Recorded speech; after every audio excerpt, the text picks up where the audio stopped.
வணக்கம். சுகமே சூழ்க. இன்னைக்கு அமாவாசை தினம். இந்த அமாவாசை தினம் குறித்து பலருக்கும் பல சந்தேகங்கள் இருக்கு. தொடர்ந்து என்கிட்ட அந்த அமாவாசை தினத்தை பத்தி கேட்டுட்டே இருக்கிறாங்க பலரும்.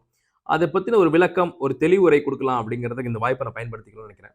அமாவாசை அப்படிங்கிறது பொதுவா நம்மளோட முன்னோர்கள், நம்மை விட்டு மறைந்த முன்னோர்களுக்கு தர்ப்பணம் செலுத்துறது, புனித நீராடி அவங்கள நினைச்சு அவங்களுக்கு பிண்டம் வைக்கிறது, அந்த உண்ணாவிரதம் இருக்கிறது, மற்றவங்களுக்கு சாப்பாடு வாங்கி தர்றது, அன்னதானம் பண்றது, எல்லாம் நிறைய விஷயங்கள் இருக்கு. எல்லாருக்கும் எல்லாம் தெரியும்.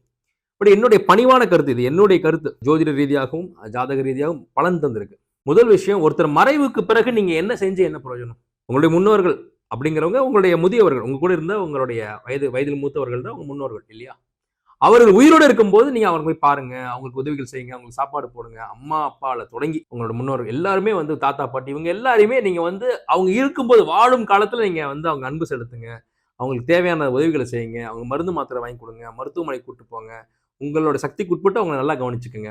மனதார நல்லா கவனிச்சுங்க. எல்லாருக்குமே மரணம்ன்றது ஒரு நாள் உண்டு. பிறந்ததுனாலும் எங்க மறைவுன்னு ஒன்று இருக்கு. அப்ப அவங்க வாழும் காலத்தை சிறப்பா கவனிச்சுக்கணும். அப்பதான் அவங்க மறைந்த பிறகு உங்களுக்கு குற்றம் கொண்டவா இருக்காது. அவங்க இருக்கிற வரைக்கும் நம்ம நல்லா பாத்துக்கிட்டோமே அப்படின்ற அந்த ஒரு திருப்தி இருக்கும். அதன் பிறகு ஒரு அன்புக்குரியவர் பிரிஞ்சுட்டாங்க அப்படின்னா என்றைக்குமே அவங்களை நினைக்காம இருக்க முடியாது. அவங்க நினைவுல இங்க வரவே முடியாது. அதுதான் உண்மை.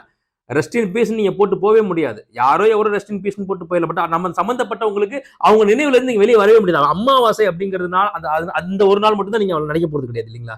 அப்ப சரி, அப்ப அமாவாசை அன்னைக்கு என்னதான் பண்ணணும் அப்படின்னா, நீங்க என்ன வேணா பண்ணலாம். நீங்க நிறைய விஷயங்கள் எல்லாருக்குமே இப்ப எல்லாம் தெரியுது. என்னுடைய கருத்து என்னன்னா, உங்களுடைய அன்புக்குரியவர் மறைஞ்சிருக்காங்க, அவங்க முன்னோர்கள், இல்ல உங்க அல்பாயுஸ்ல போன உங்களுடைய இளையவர்கள், இவங்க யாரா வேணா இருக்கலாம். உங்களை விட்டு மறைந்தவர்களை அன்றைய அமாவாசை தினத்தன்று ஒரு நிமிஷம் உங்க மனசுல நினைச்சு வழிபடுங்க. மனதுக்குள்ள வச்சு உங்க மனம் தான் கோயில். அந்த கோயில்ல அவங்கள ஒரு தெய்வமா வச்சு வழிபடுங்க. அவங்க நினைங்க, அப்பா உன்னை நான் ஒரு நாள் நினைக்காத நாளே இல்லை, நினைச்சிட்டே தான் இருக்கேன். எனக்கு என்னோட வேலை சூழல்ல, என்னோட பணிச்சூழல்ல நினைச்சிட்டே தான் இருக்கிறேன். இன்னைக்கு உன்னை இன்னும் அதிகமா நினைக்கிறேன். எனக்கு ஒரு வழிகாட்டியா இரு, வழித்துணையா இரு, என்னை வழி நடத்து. என்றைக்கு நான் உன்னோட நினைப்பாவே இருக்கேன். ஒரு கன்னி தெய்வமா, இல்ல தெய்வமா, ஒரு முன்னோரா, ஒரு சகோதரனா, ஒரு தாயா, தகப்பனா என் கூட எப்பவுமே இரு அப்படின்னு சொல்லுங்க. சொல்லிட்டு அவங்கள ஒரு விஷயம் கண்ணை மூடி நினைச்சு பார்த்துட்டு அதன் பிறகு உங்க வேலையை தொடங்குங்க. நீங்க விரதம் இருக்கிறதும், தர்ப்பணம் பண்றதும், அன்னதானம் பண்றதும் இதுதான் அதுக்கப்புறம். அது உங்களுடைய வசதி வாய்ப்புகளுக்கு ஏற்ற மாதிரி, உங்க சூழலுக்கு ஏற்ற மாதிரி. பட் இது நீங்க எந்த ஊர்ல, எந்த நாட்டுல, எங்க இருந்தாலும் அமாவாசை அன்னைக்கு உங்களை விட்டு பிரிந்த முன்னோர்களோட உங்களுடைய உறவினர்களை ஒரு நிமிஷம் நினைச்சு பார்த்து வணங்குங்க.